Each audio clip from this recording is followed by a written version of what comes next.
السلام علیکم ورحمۃ اللہ وبرکاتہ نحمدہ ونصلی علی رسولہ الکریم اما بعد الحمدللہ دعوت و تبلیغ کی آج ہماری کلاس نمبر 27 رہے گی، جس میں پچھلی کلاسز کے اندر میں نے آپ کے سامنے اللہ کے نبی کے حقوق 3 درس کے اندر بتائے۔ آج کا ہمارا 27 نمبر کا جو درس ہے، رسولوں پر ایمان کا ٹاپک ہمارا چل رہا ہے، اسی کے اندر آج کا جو ہمارا درس ہے اس میں کچھ الگ الگ چیزیں آپ کے سامنے میں رکھوں گا، جس میں ہمارا ٹاپک یہ رہے گا کہ اللہ کے نبی پر ایمان کا مطلب کیا ہے۔ اللہ کے نبی پر ایمان کا مطلب کیا ہے، یہ پہلا کوشچن ہے۔ اس کوشچن کے انڈر میں آپ جواب لکھیں گے کہ اللہ کے نبی پر ایمان کا مطلب یہ ہے کہ ہم یہ ایمان رکھیں کہ آپ اللہ کے رسول اور اللہ کے بندے تھے، مطلب بشر تھے، کیونکہ اس مسئلے کے اندر بہت زیادہ اختلافات، بہت زیادہ لڑائیاں ہمارے سماج کے اندر پائی جاتی ہیں۔ آپ چاہیں تو آج کا ٹاپک بنا لیجئے اتباع سنت کے خلاف چیزیں، ہیڈنگ یہ بنا لیجئے اتباع سنت کے خلاف چیزیں، کیونکہ جیسے میں نے آپ کو توحید پڑھائی تھی، تو توحید پڑھانے کے بعد میں نے آپ کو یہ بتایا تھا کہ توحید کے اپوزٹ میں کیا آتا ہے، تو میں نے آپ کو بتایا تھا کفر، نفاق اور شرک۔ ویسے ہی جب ہم نے پڑھا اللہ کے نبی پر ایمان، تو اللہ کے نبی کے ایمان کے تعلق سے جب اگر بات ہو تو اس کا اپوزٹ کیا ہوتا ہے، وہ کچھ چیزیں انشاءاللہ میں آج آپ کے سامنے رکھوں گا۔ تو سب سے پہلی چیز، اللہ کے نبی پر ایمان کا مطلب کیا ہے؟ تو اللہ کے نبی پر ایمان رکھنے کا مطلب یہ ہے کہ آپ اللہ کے بندے، اللہ کے رسول ہیں اور بشر ہیں۔ کیونکہ آپ نے دیکھا ہوگا ہمارے اس ملک کے اندر خاص طور پر جو پرانا ہمارا ہندوستان، جس میں انڈیا، پاکستان، بنگلہ دیش مل کر بنا ہے، وہاں پر یہ عقیدہ رکھا جاتا ہے کہ اللہ کے نبی صلی اللہ علیہ وسلم نعوذ باللہ بشر نہیں تھے بلکہ آپ نور تھے۔ کیونکہ ان لوگوں کا یہ ماننا ہے کہ نور زیادہ افضل ہوتا ہے بمقابلے بشر کے، جبکہ اللہ رب العالمین نے آپ کو قرآن کریم کے اندر کئی جگہ بشر کہا، انسان کہا، اور صرف آپ کے لیے نہیں، آپ سے پہلے جو انبیاء کرام اس دنیا کے اندر گزرے، رب العالمین نے انہیں بھی بشر کہا، ان کی بشریت کا ذکر کرا، ان کے انسان ہونے کا ذکر کرا۔ اور یہ بات صرف اگر آدمی اتنا غور کر لے تو اسے پتا چل جائے گا کہ زیادہ افضل بشر ہیں یا نور۔ تو آپ ابتدائے آدم کو دیکھ لیجئے، جب حضرت آدم کو اللہ تعالیٰ نے بنایا مٹی سے، تو سجدہ کرنے کا حکم کس کو دیا؟ نور والی مخلوق فرشتوں کو، یعنی نور کو مٹی کے آگے اللہ کے نبی اللہ رب العالمین نے جھکایا۔ تو اس سے پتہ چلتا ہے کہ آپ کا انسان ہونا، بشر ہونا، یہ زیادہ افضل ہے بمقابلے کہ آپ کو نور مانا جائے، کیونکہ نور کو اللہ تعالیٰ نے جھکایا تھا مٹی کے آگے۔ تو اللہ کے نبی پر ہمارا ایمان کیسا ہو؟ تو ہمارا ایمان ایسا ہو کہ آپ اللہ کے بندے، اللہ کے رسول ہیں اور آپ بشر ہیں، نور نہیں ہیں۔ اس کا انکار رب العالمین نے قرآن کریم کے اندر کئی جگہوں پر کیا۔ دلیلیں آپ لکھ لیں، سورہ آل عمران آیت نمبر 79، اللہ تعالیٰ کا فرمان، ما كان لبشر ان يؤتي الله الكتاب والحكم والنبوة ثم يقول للناس كونوا عبادا لي من دون الله۔ جب بھی اللہ تعالیٰ کسی بشر کو، یہاں پر بشر کا ورڈ استعمال کیا اللہ نے، جب بھی اللہ تعالیٰ کسی انسان کو کتاب، حکمت اور نبوت دیتا ہے، یعنی بشر کو جب اللہ نبی بناتا ہے، تو وہ لوگوں سے یہ نہیں کہتے کہ تم میری عبادت کرو، بلکہ وہ کہتے ہیں اللہ کی عبادت کرو۔ ترجمہ آپ چاہیں تو خود قرآن سے لکھ لیں، کلیئر لفظوں کے اندر، صاف حرفوں کے اندر رب العالمین نے قرآن کریم کی اس آیت کے اندر اللہ کے نبی کو بشر کہا کہ جب اللہ تعالیٰ کسی بشر کو نبوت دیتا ہے تو وہ یہ نہیں کہتے میری عبادت کرو، وہ یہ کہتے ہیں اللہ کی عبادت کرو۔ دوسری دلیل کہ آپ بشر تھے، سورہ کہف آیت نمبر 110 اللہ تعالیٰ کا فرمان، قل انما انا بشر مثلکم یوحی الی انما الہکم الہ واحد، کہہ دیجئے کہ میں تمہاری ہی طرح ایک بشر ہوں، فرق یہ ہے کہ مجھ پر وحی کی جاتی ہے۔ ہوں بشر، ہوں تمہاری طرح، پر درجہ بہت اعلیٰ ہے، درجہ بہت اونچا ہے۔ آپ کے درجے کے برابر تو کوئی نبی اور رسول بھی نہ پہنچ پائے، پر آپ نے ساتھ ہی ساتھ سورہ کہف آیت نمبر 110 کلیئر لفظوں کے اندر ارشاد فرمایا کہ کہہ دیجئے کہ میں تمہاری طرح بشر ہوں پر مجھ پہ وحی کی جاتی ہے، یعنی تمہاری طرح بشر ہوں پر معاملے اور درجات میں تم سے بہت اوپر ہوں کیونکہ مجھ پر وحی کی جاتی ہے۔ اب میں آپ کو 3-4 حوالے دے دوں، آپ صرف وہ حوالے لکھ لیجئے، آیتیں آپ خود ترجمے کے ساتھ لکھ لیجئے گا کہ اللہ کے نبی بشر ہیں، اس کی دلیل سورہ اسراء آیت نمبر 93، سورہ اسراء آیت نمبر 1، اس میں اللہ تعالیٰ نے عبد کہا، بندہ کہا، اور بندے بشر کو ہی کہا جاتا ہے۔ سورہ اسراء 93، سورہ اسراء آیت نمبر 1، سورہ بقرہ آیت نمبر 23، سورہ انفال آیت نمبر 41، اور بھی کئی بے شمار آیتیں ہیں کہ جس میں اللہ رب العالمین نے آپ کے بشر ہونے کا تذکرہ کیا ہے، پر میں لمیٹڈ چیزیں بتاتا ہوں تاکہ آپ کے ذہن میں بات رہ جائے۔ سورہ انفال آیت نمبر 41 بھی بتا دیا میں نے آپ کو۔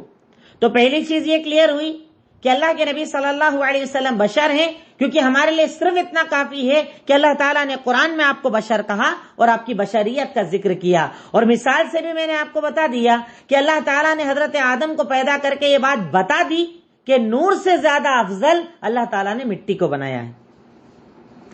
نمبر 2،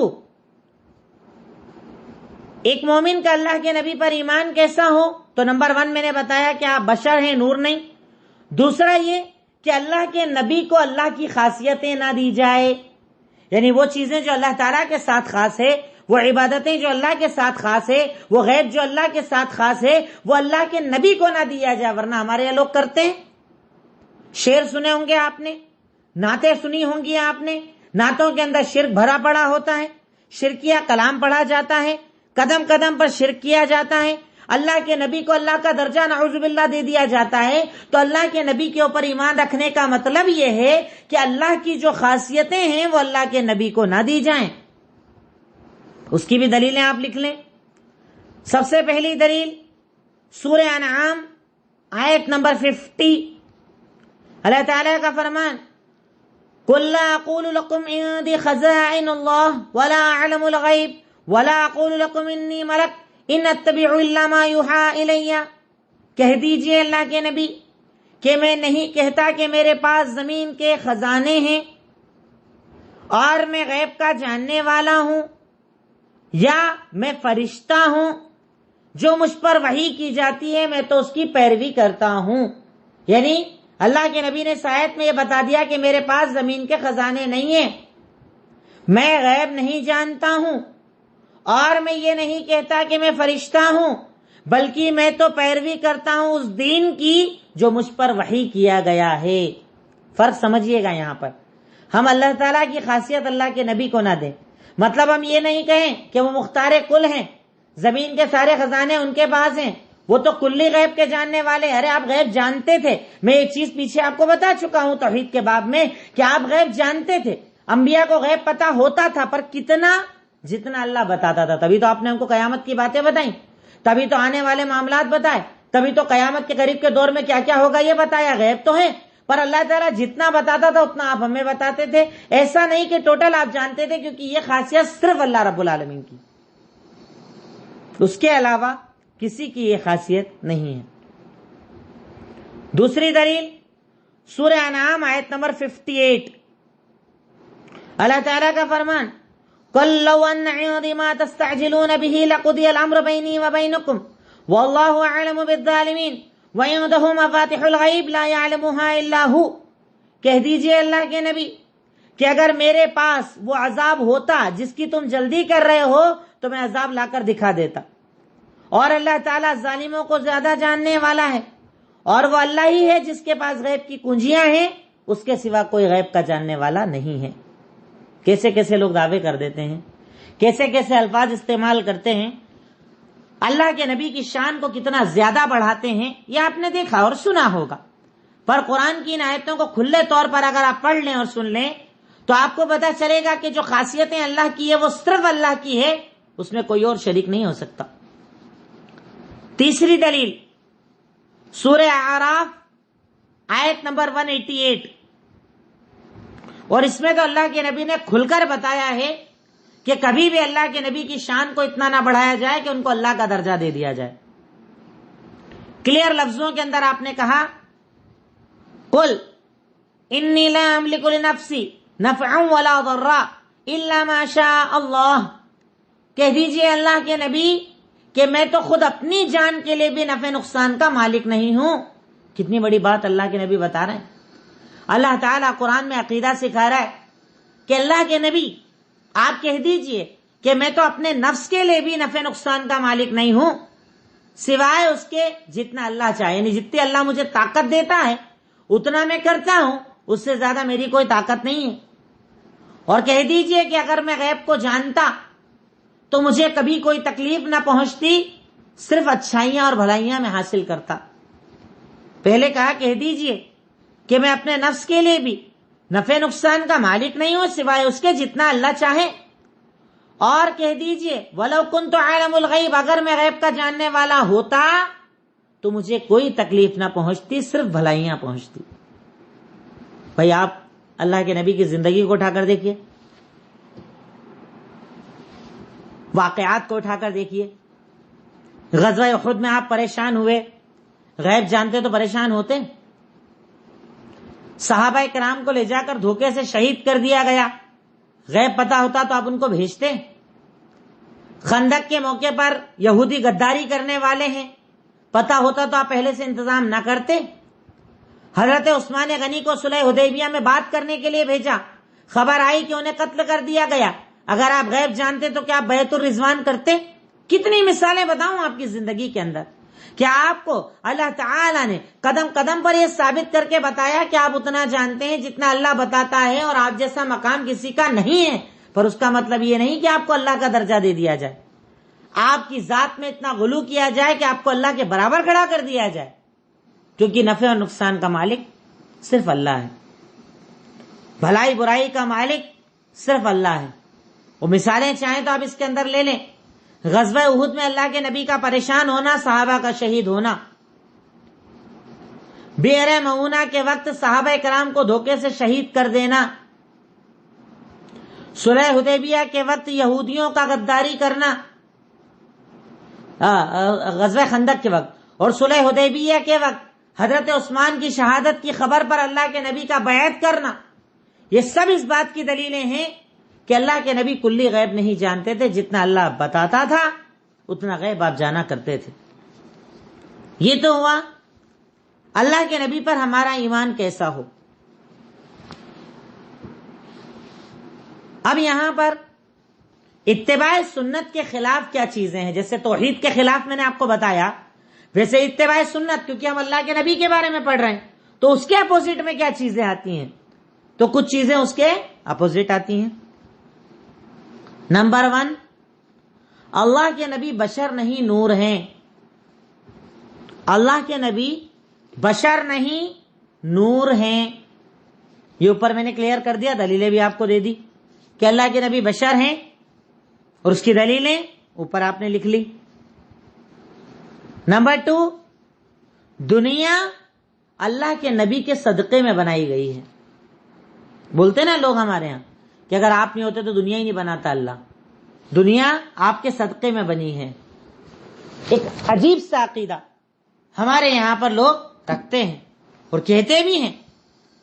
تو دوسرا سنت کے خلاف عقیدہ کیا ہے کہ دنیا جو ہے وہ اللہ کے نبی کے صدقے میں بنائی گئی ہے, اللہ کے نبی کے لیے بنائی گئی.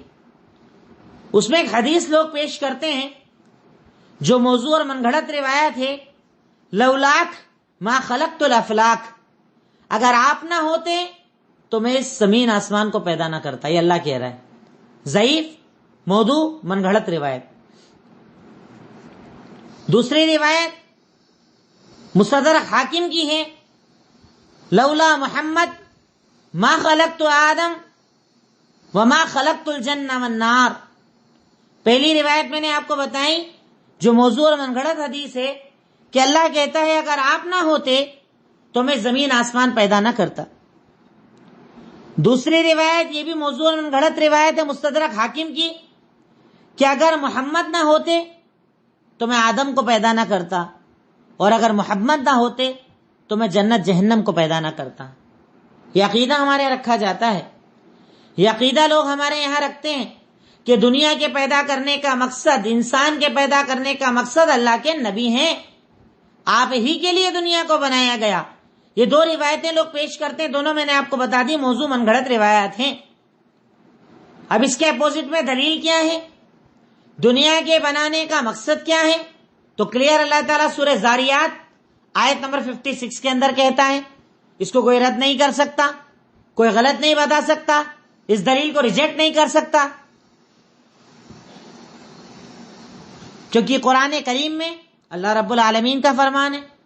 اللہ تعالیٰ سورہ زاریات آیت نمبر 56 کے اندر ارشاد فرماتا ہے وَمَا خَلَقْتُ الْجِنَّ وَالْإِنسَ إِلَّا لِيَعْبُدُونَ، میں نے انسان اور جنات کو صرف اپنی عبادت اور اپنی وحدانیت کے لیے پیدا کیا ہے. یعنی اللہ رب العالمین بتا رہا ہے دنیا کا مقصد کیا ہے، انسان کے پیدا ہونے کا مقصد کیا ہے، اس دنیا کے بنانے کا مقصد کیا ہے. رب العالمین کلیئر الفاظ کے ساتھ قرآن کریم کے اندر بتا رہا ہے کہ اس دنیا کے پیدا کرنے کا مقصد ہے عبادت، توحید، ایک اللہ کا تصور. تو یہ آیت ان باتوں کو رد کرتی ہے کہ دنیا اللہ کے نبی صلی اللہ علیہ وسلم کے لیے پیدا کی گئی یا بنائی گئی. تیسرا عقیدہ، آپ کا وسیلہ لگانا، آپ کا وسیلہ لگانا، یہ سب سنت کے خلاف چیزیں میں آپ کو بتا رہا ہوں. تیسرا عقیدہ، آپ کا وسیلہ لگانا. اب اس کے لیے الفاظ عجیب عجیب استعمال کرتے ہیں. آپ کے صدقے طفیل میں اللہ معاف کر دے، آپ کے صدقے میں دعائیں قبول کر لے. کس نے سکھایا یہ طریقہ؟ وسیلہ بالکل روایت میں آپ کو پہلے بتا چکا ہوں، پھر ریپیٹ کر دیتا ہوں ایک بار. جو دلیل ہے کہ اللہ کے نبی کا وسیلہ لگایا جا سکتا کہ نہیں لگایا جا سکتا، صحیح بخاری حدیث نمبر 1010، حضرت عمر ابن خطاب کا دور خلافت، جب کبھی بارش نہ ہوتی اللہ کے نبی کو ساتھ لے کر جاتے، استسقاء کی نماز پڑھتے، اللہ تعالیٰ بارش دے دیتا. جب آپ دنیا سے رخصت ہو گئے تو حضرت عمر ابن خطاب آپ کے چچا حضرت عباس کو لے کر گئے نماز پڑھنے کے لیے، اور دعا مانگ کر اللہ سے کیا کہا، اے اللہ، ہم اللہ کے نبی کو لے کر آتے تھے تو ہمیں بارش دے دیتا تھا، اب ہم اللہ کے نبی کے چچا کو لے کر آئے ہیں، ہمیں بارش دے دے. اور اللہ بارش دے دیا کرتا تھا. یہ دلیل ہے اس بات کی کہ وسیلہ اللہ کے نبی صلی اللہ علیہ وسلم کا نہیں لگایا جائے گا. اور وہی بتاتا ہوں کہ وسیلہ لگے گا تو کیسا لگے گا، دونوں چیز بتاتا ہوں. وسیلہ جو ہمارے یہاں چلتا ہے، صدقے طفیل، نام، یہ سب وسیلے اسلامی طریقے نہیں. اور اگر ہوتے تو یہ دلیل ہے کہ حضرت عمر ابن خطاب اللہ کے نبی کو لے کر جا رہے ہیں، ان سے دعا منگوا رہے ہیں، اللہ بارش دے رہا ہے. اور اگر وہ یہ وسیلے کو جائز مانتے صحابہ کرام، تو آپ کے بعد کبھی بھی وہ آپ کے چچا کو لے کر نہیں جاتے بلکہ آپ کے نام کا وسیلہ لگاتے. پر حضرت عمر ابن خطاب نے کیا کہا کہ پہلے اللہ کے نبی کو لاتے تھے تو پانی دیتا تھا، اب ان کے چچا کو لائیں پانی دے دے. اس سے پتا چلا کہ ان کی نظر میں بھی یہ بات تھی، ان کے علم میں یہ بات تھی، ان کے عقیدے میں یہ بات تھی کہ اگر اللہ تعالیٰ سے مانگنا ہے تو زندوں کے وسیلے سے آپ مانگ سکتے ہیں. کوئی زندے سامنے موجود ہیں، نیک ہیں، آپ ان سے دعا مانگنے کے لیے کہیں. اللہ کے نبی نے طریقہ ہم کو سکھایا ہے، پر دنیا سے رخصتی کے بعد کسی کے نام اور صدقے کا اس طریقے سے وسیلہ نہیں لگایا جائے گا. لیکن اللہ کے نبی کی شان سب سے الگ ہے، اللہ کے نبی کا مرتبہ سب سے الگ ہے. یہ ہمارے یہاں ہم انسانوں والا معاملہ نہیں ہے. ارے آپ کوئی بھی دعا مانگے، وسیلہ تو آپ کا لگانا ہی پڑتا ہے، اور وہ جائز وسیلہ ہے درود کا وسیلہ، کہ جب بھی آپ درود مانگے، درود پڑھیں اور دعا مانگے، اللہ تعالیٰ آپ کی دعا کو رد نہیں کرے گا. پر اگر آپ دعا مانگیں اور درود نہ پڑھیں تو اللہ تعالیٰ آپ کی دعا کو قبول نہ کرے گا. دعا کے اندر وسیلہ وہ ہے درود کا وسیلہ. تو فرق کو سمجھیے، ہم ان وسیلوں کے خلاف نہیں ہیں، پر ہم کہتے ہیں وسیلہ وہ نہیں جو آپ نے بنایا ہے، وسیلہ وہ جو اللہ اور اس کے نبی نے بتایا ہے.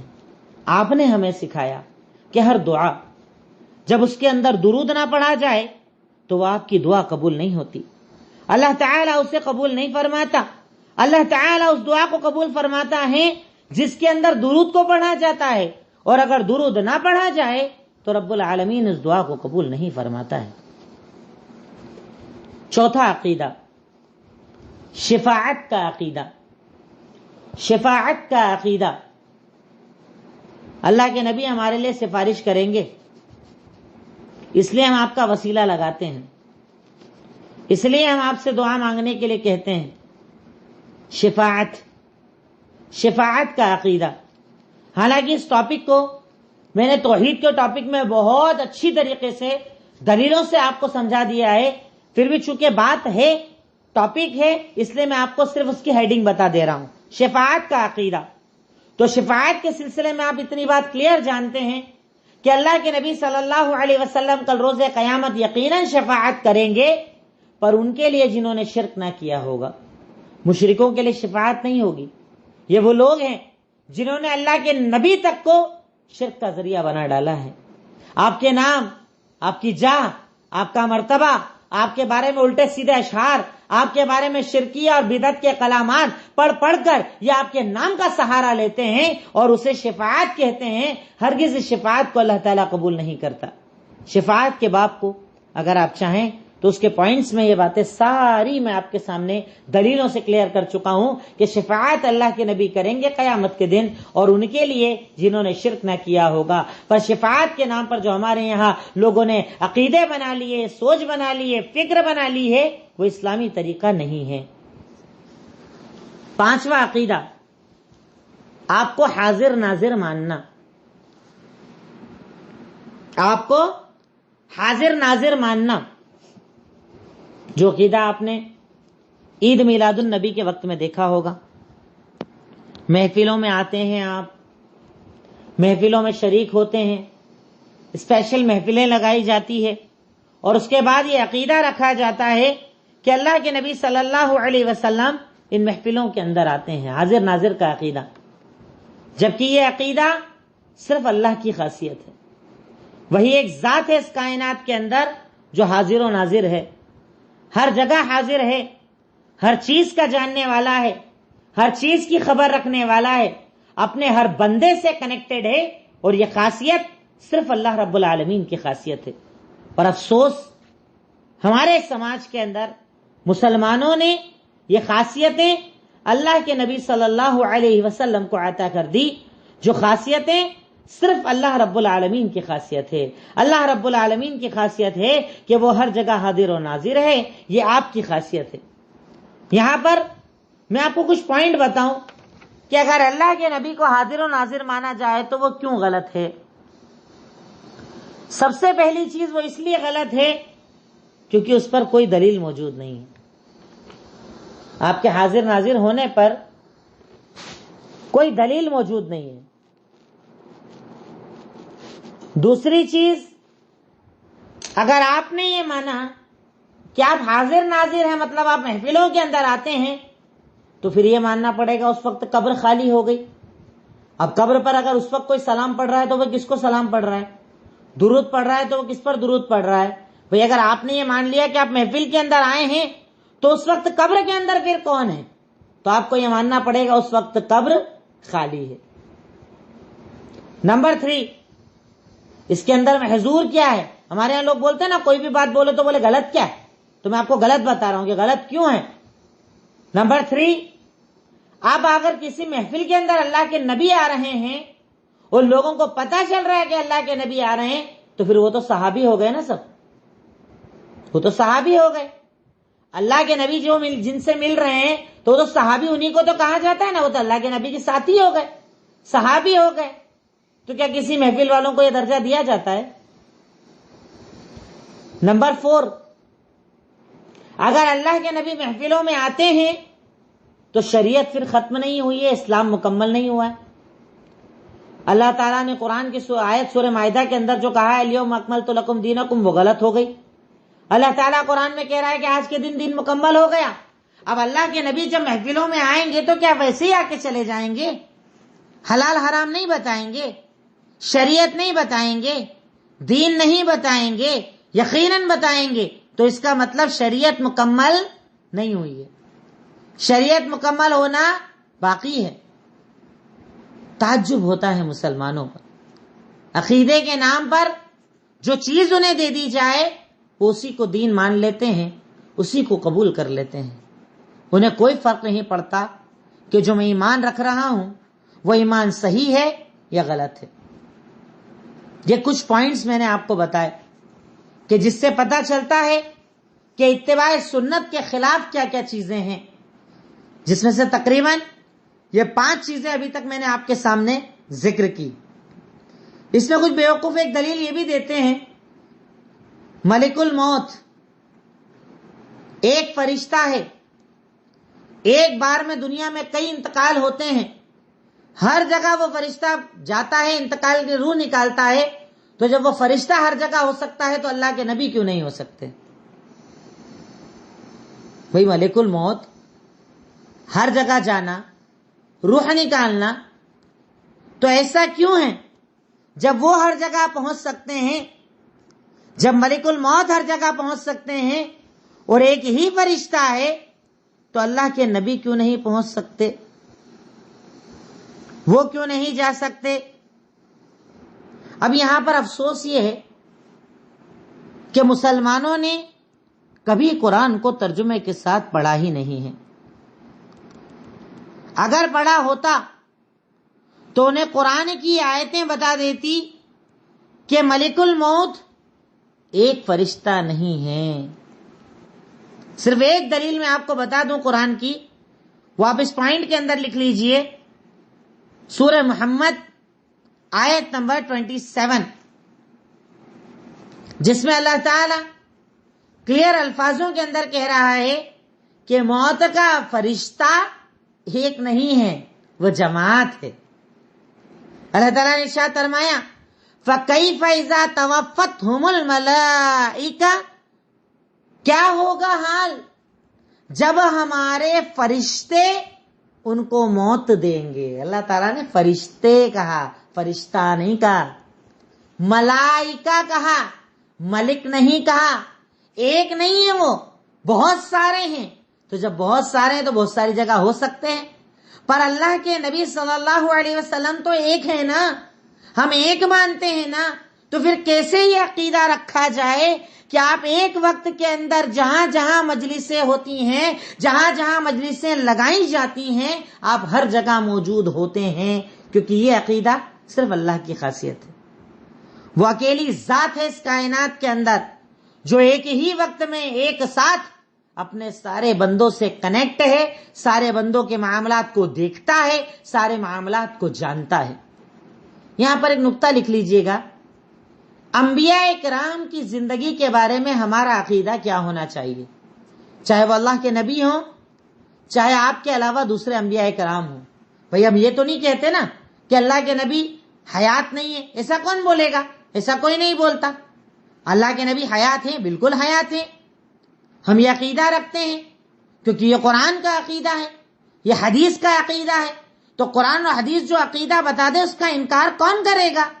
تو اللہ کے نبی اور آپ کے علاوہ جو انبیاء گزرے ان کی حیات کا مسئلہ کیا ہے، ان کی حیات کا مطلب کیا ہے؟ تو آپ یہاں پر یہ پوائنٹ لکھیے اور اس کے بعد اس کے نیچے لکھیے کہ انبیاء کرام کی زندگی کے تعلق سے ہمارا عقیدہ یہ ہے کہ آپ باحیات ہیں، پر آپ کی حیات برزخی حیات ہے، اس کی کیفیت کو ہم نہیں جانتے. انبیاء کرام حیات ہیں پر آپ کی حیات برزخی حیات ہے، اس کی کیفیت کو ہم نہیں جانتے کہ وہ حیات کیسی ہے. صرف ایک معمولی سا فرق ہے، اگر کر لیا جائے تو حیات کا مسئلہ بھی ختم ہو جائے گا، جھگڑا بھی ختم ہو جائے گا. ہمارے یہاں پر جھگڑا یہ ہے تم نبی کو مردہ بولتے ہو کیا؟ نہیں، حیات بولتے ہم بھی، پر ہم عقیدہ وہ نہیں رکھتے جو تم بولتے ہو. ہم عقیدہ وہ رکھتے جو اللہ رب العالمین اور اللہ کے نبی نے ہمیں سکھایا ہے. اور وہ عقیدہ یہ ہے کہ انبیاء کرام اپنی قبروں میں زندہ ہیں، پر ان کی زندگی کیسی ہے وہ صرف اللہ جانتا ہے. ان کا آنا جانا، محفلوں میں آنا جانا، وزٹ کرنا، ملنے آنا، یہ سب چیزیں شریعت میں ثابت نہیں ہیں. شریعت نے صرف اتنا عقیدہ بتایا ہے کہ وہ باحیات ہیں، پر ان کی حیات برزخی ہے، اس کی کیفیت کو کوئی نہیں جانتا. جتنی کیفیت ہمیں بتائی گئی کہ معراج کی رات میں اللہ نے سارے انبیاء کو بلایا اور اللہ کے نبی نے امامت کی، ہم ایمان رکھتے ہیں۔ جو ہمیں بتا دیا گیا ہم اس پر ایمان رکھتے ہیں، پر اس کا مطلب یہ نہیں کہ ہم شرکیات، بدعات اور خرافات کے ساتھ آپ کی حیات کو قبول کر لیں۔ یقیناً ہم حیات کا عقیدہ رکھتے ہیں۔ اب میں سمجھتا ہوں کہ اگر اس پوائنٹ کو آپ سمجھ جائیں گے نا تو جو حیات کا جھگڑا ہمارے سامنے لوگ پیش کرتے ہیں نا وہ بھی کلیئر ہو جائے گا انشاءاللہ آپ کے سامنے کہ حیات، کیا تم اللہ کے نبی کو حیات نہیں مانتے؟ مانتے ہیں، پر برزخی حیات، اس کی کیفیت کو ہم نہیں جانتے۔ اور آپ لوگ حیات مانتے ہو تو کیسے؟ نارمل اپنی جیسی حیات مانتے ہو، آنا جانا، محفلوں میں آنا جانا۔ آپ جو یہ عقیدہ رکھتے ہو نا یہ قرآن و سنت میں ثابت نہیں ہے۔